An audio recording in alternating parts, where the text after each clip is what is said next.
Control করতে পারতেছেন না আপনার বাস? তাহলে গাড়ির ভিতরে না ঢুকে গাড়ি কিভাবে ওখান থেকে চলে যাচ্ছে? কেন গাড়ি এসে আপনার কিছু রিপোর্ট করে না? মহাখালী বাস স্ট্যান্ডে অল্প কিছুক্ষণ সময় আগে থেকেই সেনাবাহিনীর অভিযান চলছে, যেখানে ভাড়া নিয়ন্ত্রণ সহ নানা ধরনের যে অনিয়ম, সেই অনিয়ম রোধেই তাদের যেই অভিযান, সেই অভিযান প্রক্রিয়া চলমান রয়েছে।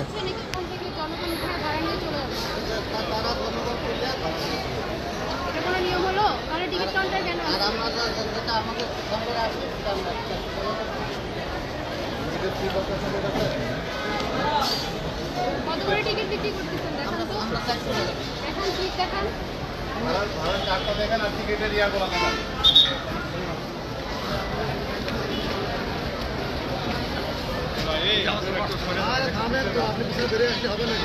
হাতে যেটা সেটা দেখেন তো। ঠিক আছে ভাই, সাইড দেন ভাই, সাইড দেন, সাইড দেন।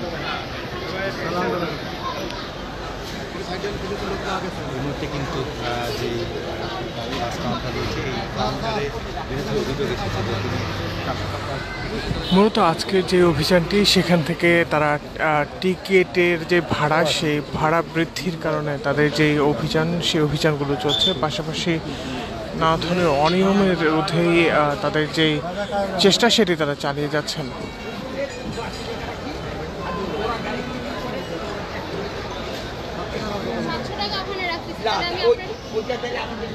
গাড়ির ড্রাইভার এবং আমাদের থেকে টেনশন লেগেছে, এর কারণ তো বলে বন্ধু আমাদের দেখে চলে।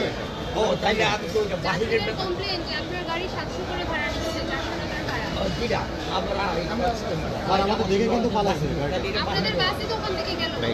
আমাদের টার্মিনালের ভিতর থেকে না, তাই বাহির থেকে দেখতে পাই। বাহিরে বাস আপনার টার্মিনালে না এসে আপনার অনুমতি ছাড়া চলে যাচ্ছে আপনার বাস। বাহিরে আবার ডিউটি করার জন্য আমাদের রোড কমিটির থেকে কিছু লোক নির্ধারণ করা আছে। তাহলে রোড কমিটির লোককে ডাক দেন। ফোন দেন, ফোন দেন, ডাকেন রোড কমিটির লোক। রোড কমিটির লোক ওইখানে সব আছে বসা। হ্যাঁ ডাকেন, যান ডেকে নিয়ে আসেন। আসেন আসেন। আমাদের বলতে হবে। মূলত সেনাবাহিনীর যেই চলমান অভিযানগুলো চলছে, সেই অভিযানের প্রেক্ষিতেই আজকে তারা বাস কাউন্টারগুলোতে তাদের অভিযান পরিচালনা করছেন, এবং এখান থেকে যে বাড়তি ভাড়া আদায় সহ নানা ধরনের অনিয়মের অভিযোগ আছে, সেই অভিযোগগুলো তারা খতিয়ে দেখছেন। পাশাপাশি তাদের যেই কাউন্টারগুলো রয়েছে, সেই কাউন্টারগুলোতে যাচ্ছেন, যেখান থেকে তারা অভিযোগ পেয়েছেন, সেই অভিযোগের ভিত্তিতেই তারা তাদের যে আজকের অভিযান, সেটি পরিচালনা করছেন।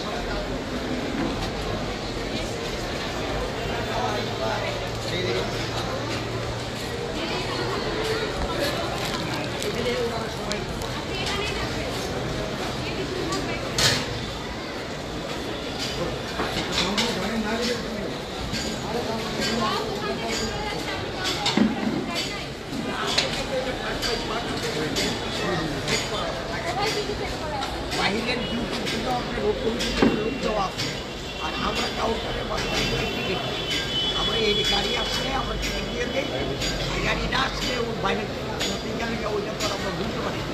আপনার গাড়ি আপনি ছাড়া কিভাবে ওখান থেকে চলে যাচ্ছেন? গাড়ি আমার না, গাড়ি আমরা ব্যাংকিং করি। মানে তো চাই এখানে আমার উপরে এখানে গাড়ি এসে রিপোর্ট করবে, আপনি টিকিট দিলে তারপর গাড়ি যাবে। আপনার অনুমতি ছাড়া আপনাকে না বলে গাড়ি কিভাবে ওখান থেকে চলে যাচ্ছে? রাস্তার মাঝখান থেকে যাত্রী উঠায় ভাড়া নিয়ে। ও এটা আমার কি অপরাধ সেটা আপনি বুঝতে পারছেন না? এই যে আমার পাশে লোক আছে, ওনাকে আমার সাথে কথা না বলে এখান থেকে চলে যাবে? তাহলে ওই বাসটা তো আপনার। হ্যাঁ। এসে আপনার সাথে কথা বলে তারপর তো যাওয়ার কথা এখান থেকে। আপনার কাছে এসে রিপোর্ট করবে যে আমরা ফিরে আসছি, আপনি টিকিট দিবেন, রিপোর্ট আমরা এখানে করবে, এখানে করার পরে এইখান থেকে রিপোর্টটা আমাদের কাউন্টারে দেয়। তাহলে এখানে লোক কোথায়? ঠিক আছে, আমাদের এখানে অপেক্ষা করো, এখানে লোক আসবে, তারপর ওনাকে আমাকে কল করবে। আপনি এখানে থাকুন। আমি আসছি, অসুবিধা নেই।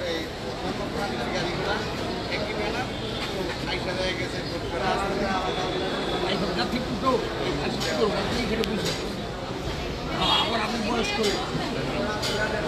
ঈদযাত্রাকে কেন্দ্র করে আজকে মহাখালী যে বাস স্ট্যান্ডটি রয়েছে সেখানে সেনাবাহিনীর অভিযান চলছে। যে অভিযানে সেনা কর্মকর্তারা তারা এখানে এসে উপস্থিত হয়েছেন, পাশাপাশি তাদের অভিযানগুলো পরিচালনা করছেন। কিছুক্ষণ পর তারা আনুষ্ঠানিকভাবে ব্রিফ করবেন। এই পর্যন্ত এই ছিল আমার কাছে সর্বশেষ। ধন্যবাদ সকলকে।